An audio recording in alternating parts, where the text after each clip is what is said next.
Shalom saudara yang dikasihi Tuhan, haleluya. Kita sudah memasuki pertengahan minggu. Hari ini Rabu 12 Februari 2025. Kita bersyukur tentunya untuk kasih setia dan pemeliharaan Tuhan dalam hidup kita hari demi hari.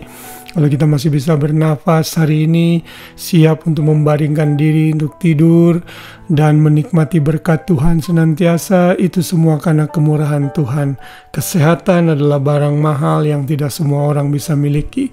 Karena itu biarlah selama kita hidup, kita terus memenuhi pikiran dan keberadaan kita dengan hikmat dan kebijaksanaan dari firman Tuhan. Haleluya, kita masih belajar mengenai hal ini. Saya beri judul hari ini dengan orang bijaksana melakukan firman. Kita akan sama-sama membaca dari perkataan Tuhan Yesus dalam Matius pasal 7 ayat 24, saudara. Setiap orang yang mendengar perkataanku ini dan melakukannya, ia sama dengan orang yang bijaksana yang mendirikan rumahnya di atas batu.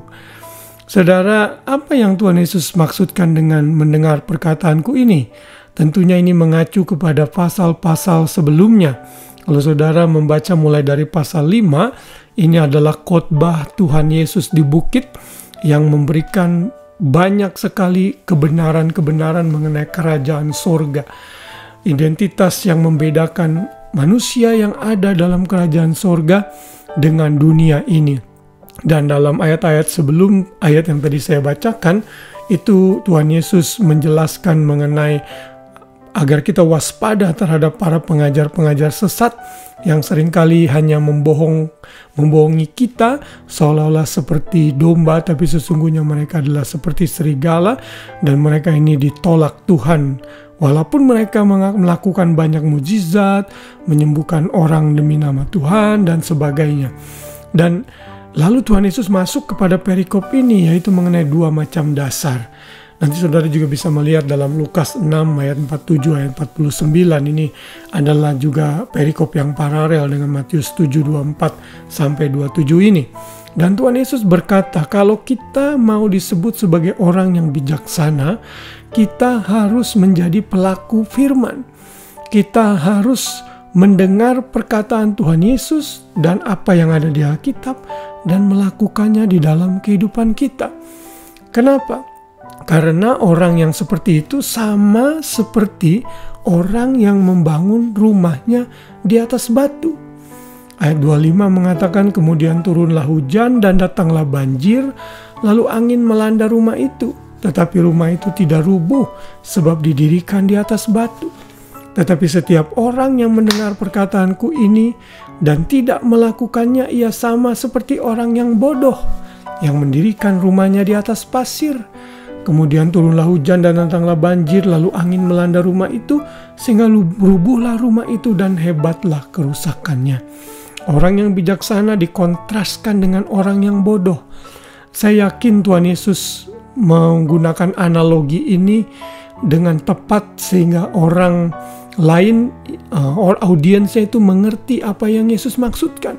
Saya percaya kalau kita membangun rumah, kita perlu membuat fondasi yang kokoh, fondasi yang kuat, sehingga rumah itu bisa berdiri dengan tegak dan kuat menghadapi angin kencang, badai, hujan lebat, dan sebagainya. Karena itu fondasi menentukan. Nah, orang yang mendengar perkataan Tuhan Yesus dan firman yang ada dalam Alkitab, itu adalah seperti orang yang bijaksana. Dia akan membangun rumahnya, akan membangun kerohaniannya di atas batu. Seperti rumah yang dibangun di atas batu yang kokoh, sehingga badai apapun yang menghimpit dan menghantam rumah itu, dia akan berdiri kokoh.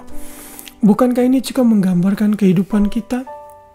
Mengapa seringkali kita mudah putus asa, depresi, stres, bahkan kepingin bunuh diri yang paling parah.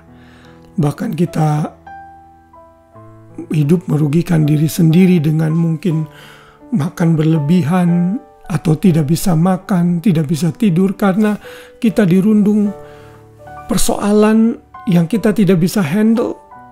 Kenapa kita bereaksi seperti itu? Karena kita tidak membangun hidup kita di atas batu karang yang kokoh, yaitu firman Tuhan. Kalau kita mau menjadi orang yang bijaksana, orang yang penuh hikmat, orang yang kuat menghadapi tantangan masalah hidup ini, mari kita belajar melakukan firman. Melakukan firman tidak bisa dilakukan dengan otomatis kalau kita tidak mau membaca firman Tuhan.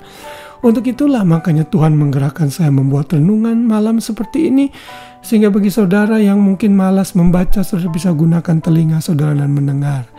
Dan biarlah renungan firman yang saya buat ini mengingatkan kita, sehingga kita menjadi pribadi yang bijaksana dan makin mengerti firman lalu melakukannya. Sehingga kita sama seperti orang yang membangun rumahnya di atas batu karang yang kokoh. Apapun yang terjadi dengan hidup kita, kalau kita dipenuhi hikmat dan kebijaksanaan, kita melakukan firman Tuhan, maka kita akan berkata kepada masalah kita, "Engkau tidak bisa menggagalkan hidupku, engkau tidak bisa membuat aku depresi dan kalah, karena aku punya Tuhan yang besar." Inilah orang yang dipenuhi dengan kebijaksanaan. Dia tahu arah hidupnya, dia tahu kemana dia akan pergi, dia tahu sumber jalan keluar adalah Tuhan semata-mata. Dan kiranya renungan malam hari ini kembali mengingatkan kita semua untuk menjadi pelaku-pelaku firman. Karena dengan demikian kita menjadi orang-orang yang bijaksana. Tuhan memberkati dan Tuhan menyertai malam hari saudara. Biar kasih Kristus menaungi kita semua. Tuhan memberkati. Shalom.